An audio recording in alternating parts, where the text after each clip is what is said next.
back to the shop, everybody. So I am really hoping that the next steps of this trailer build aren't quite as frustrating as the ones in the last episode. Today's projects are to get this on top of here flat so that I can actually use a Kreg Jig to put in some diagonal holes at the bottom of the trailer there that will eventually screw into the floor once it is all set up. I also bought some more wood for making a brace so that I can actually hopefully get those both vertical today for a dry run. Now before I could actually start with the pocket holes, I did have to do one extra thing, and that was take off all those little braces that I had put on the bottom of the walls to help give them a little bit more structure and a little bit more support. Once that was done, I was able to adjust the Kreg Jig so that it would be the proper length and all that kind of stuff. And I got done with the first one, and the last hole was definitely a little bit of an issue. So I think that the second to last holes, I may have possibly hit a staple nail because, well, the drill bit just went absolutely dull at that point. So luckily, my little hardware store in town does carry the replacements, so I was able to run up there, and for I think it was like 14 or 15 bucks, I was able to get a new one. For those of you that don't know what a Kreg Jig is, it's basically this one. They have a few different versions. However, this is all adjustable for length on the sides. In this case, I was going 5/8 material, so that's what I have the Kreg Jig set at. It also comes with a special drill bit with a collar so that you can set that in the box to the proper position as well. And as you can see, the drill bit itself has a shoulder, and basically what that is for is to stop the screw from going any further. So when you have your material and then you have your Kreg Jig, which also has a little shoulder stop there, it goes all the way up against there. You clamp it down and then you drill in, and that gets you a fairly centered screw coming out of this board here for connecting it into whatever board you're connecting to it. And it gives a very strong hold, which is what we need on this trailer. Now for the galley as well as the two front shelves, I also put a couple of pocket holes in those. I'm not going to worry about the back shelf really because it's not going to be going anywhere, and it will be screwed into the bottom piece, which screws into the galley and also into itself with the Kreg pocket holes. So I wasn't too worried about that one. The next step was to take the cut-offs from the front of the trailer and use that as a nice 90-degree guide, as well as my measuring tools, to be able to get a nice 90-degree angle with some 2x4s. Once screwed together, these will be used to help stabilize the wall of the trailer. Alright, so there we go. We got the braces, and the next thing to do is I need to remove those again, put them on their respective sides. Then I need to screw these into some of the floor braces. What that's going to allow me to do is I'm going to be able to put the wall onto the trailer frame and just clamp it to this so that it doesn't want to fall off. And then from there I'll be able to see how warped my floor is lengthwise, and I'm really hoping it's not bad because it could end up being an issue if it is.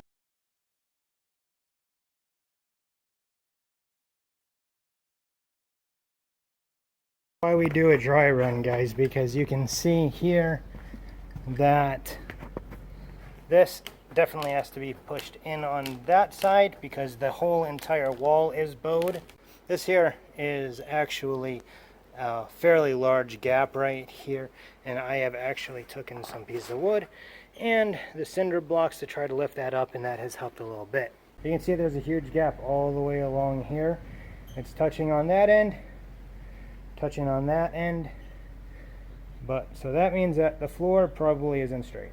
So we're gonna have to shim the floor up to try to get all that to sit properly. Right now the walls are just held on by that, so we're gonna take these back down, and I gotta figure out how I'm gonna shim these. All right, so all of that was 2 days ago now, And I'm glad that I was able to get what I wanted to get done that day. But because of all of those gaps and stuff, I had to figure out a way that I could pull the floor up to the wall, because I'm pretty sure that the floor is what's bent and not the wall, because, well, I cut the wall straight. So what I am planning on doing is I went to the store and I got longer pipes for my pipe clamps. And what I'm thinking I can do with those is I should be able to stretch those over the entire wall from here all the way down to there, which will latch onto the floor. And then I can just simply pull the floor up for when I am screwing it down and stuff. But first, I really want to test that theory out, because I don't want to get the PL Premium on it and then find out, that's not going to work. And as you can remember, I also had that kind of curve on the front. Well, I have remedied that as well. The simple C channel here and a couple of clamps. Now the front of that trailer is nice and flat. The back didn't have an issue being flat, so I don't need to do anything with that. So the first thing I got to do today is to get one of the walls back up here to test out those clamps. Alright, so as you can see, I've got the large pipe clamp right on that side of the door there. And if you look, I've put a block up so that I wasn't on the thin portion. And if you look down here, the floor, right about where it should be. Same thing with this side over here.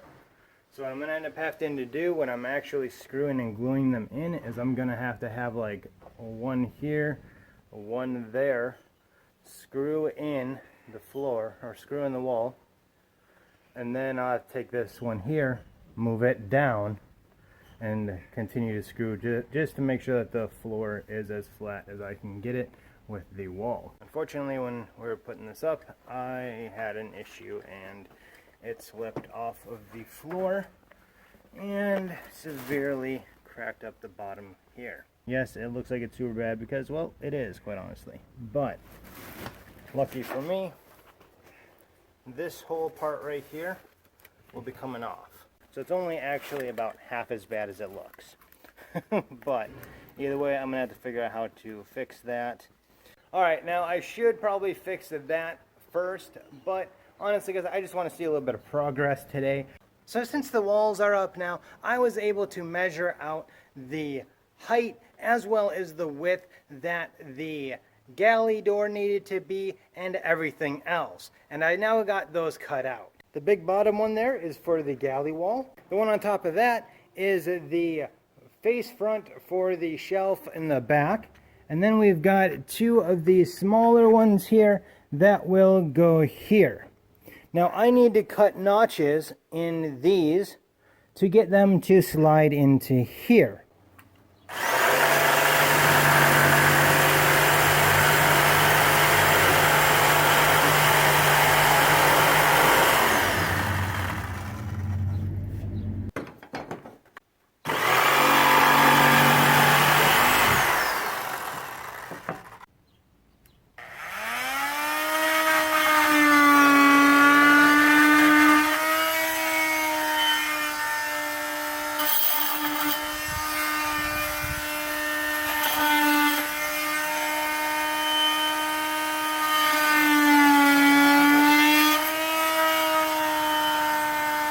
So as you can see, I cut off all four corners to give kind of that shoulder, and then I take it all the way to the back for the galley. I can't fit this completely in myself because, well, I just don't have the capability to.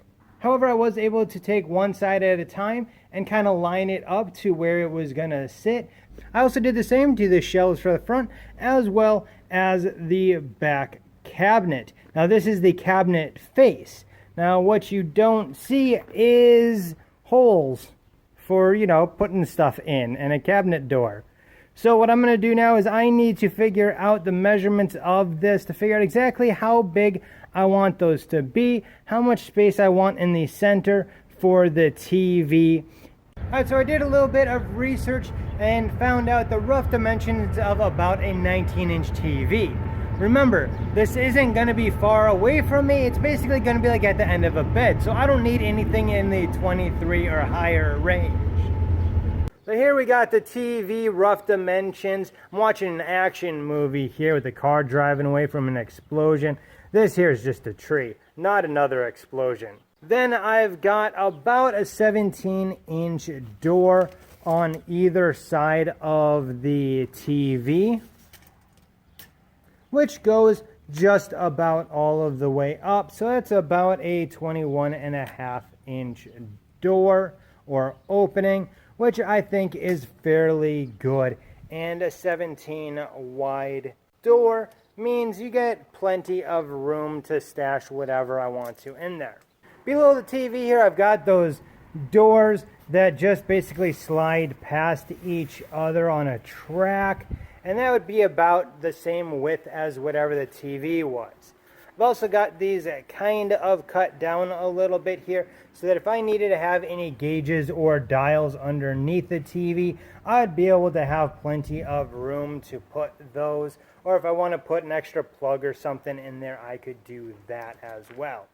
But the doors are right about 7 inches tall. I won't be putting clothes or anything in these. I could also probably go with one large door down here. That may fit the aesthetic a little bit better on the back wall. On the front of the cabin, I do have doors that go back and forth like this on track.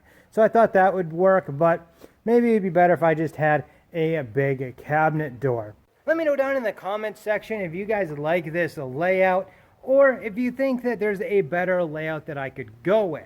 So I think I'm pretty much done with actually working on the trailer today, because I need to get this all into SketchUp and see how feasible it's actually gonna be. And boy, is that exactly what I did. I took the last couple of days, did some SketchUp stuff for quite a while, if I might add.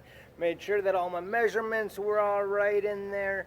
And then this is what I got. This right here is my measurements. Oh, you can't really tell from that? Well, take a look at the SketchUp.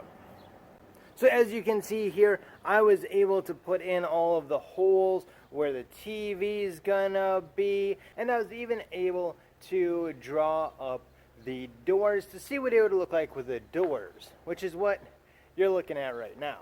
So today's step is going to be getting this little drawing onto this piece of wood, getting it cut out, and hopefully I can go ahead and sand down the edges of these as well to get them to fit into the walls a bit better. And once I got the holes cut, I went ahead and took the router around a few of the edges just to try to get them to be a little bit straighter. There's a couple places that it worked and some places that it didn't, but it's no worse off than it was before I took the router to it. The next step was to get the shelves, the galley wall, and that type of thing to be able to fit into their slots at least semi-easily. We don't want it too easy, but we also don't want it too hard for when we are actually gluing the walls together. Now the easiest way that I found to do that was to test fit it, make sure that everything was the length that it was supposed to be. Then I simply just set up my belt sander, clipped it onto the floor of the trailer, and just sanded off the bottom of each one of those pieces, or the back side of each one of those pieces, and that seemed to work really well, really quickly.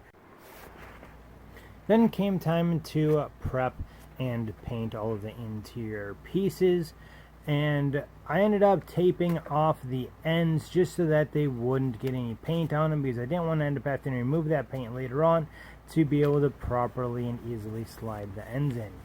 The bottom of the shelves, I did end up painting the same color as the bottom of the trailer just to give it a little bit of protection, and it didn't need to be a nice color. The tops, however, I did end up painting white, which made it match the rest of the interior of the trailer.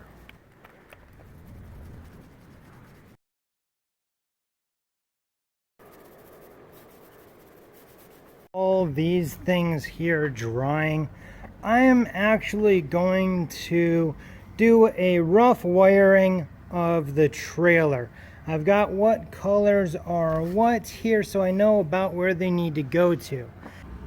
I bought these little clips here to clip onto the trailer, so that's what I'll be using.